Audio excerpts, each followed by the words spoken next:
السلام علیکم ورحمت الله وبرکاتو. د ګروپ ملګري دوستان ټول بخیست دی. الله هم په جنت نعمتونو باندې ونازوه.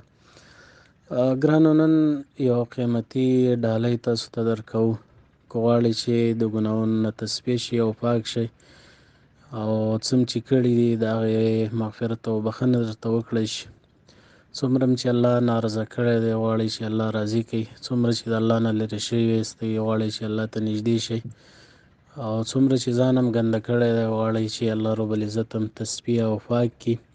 د هغې دپاره لنډ عمل چې نن بیانوو چې د مؤمن ټول ګناهونه پرې بخښل کېږي. رسول الله صلی الله علیه وسلم فرمایي ما علی الارض احد، نشته په ځمکه باندې یو تن چې دا کلمه ووایي چې لا اله الا الله والله اکبر ولا حول ولا قوة الا بالله الا كفرت عنه خطاياه. الله عزت به ورجوي د دې نه ګناهونه ولو كانت مثل زبد البحر، اگر کو د دریاب د زګونو همزولې وي. د څومره لنډه کلمه او اسانه کلمه ده، خو لیکن د مؤمن ټول ګناهونه په دې باندې بخښل کېږي او تصفیه کېږي او پاکېږي.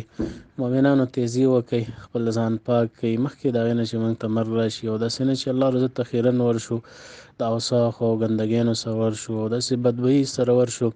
نه مخکې د مرګ نه تصفیه کول پکار دی او دا کلمه ویل پکار دی او دا نورو مؤمنانو سره شریکول پکار دی چې څوک یې واوري او د ټولو مؤمنانو تصفیه او پاکي وشي. الله دې موږ د ګناهونو نه معاف کړي او مستقبل کې هم دې الله د ګناهونو نه وساتي او الله هم د جنت والا جوړ کړي او الله هم د جهنم نه بچ کړي. والسلام علیکم ورحمة الله وبرکاته.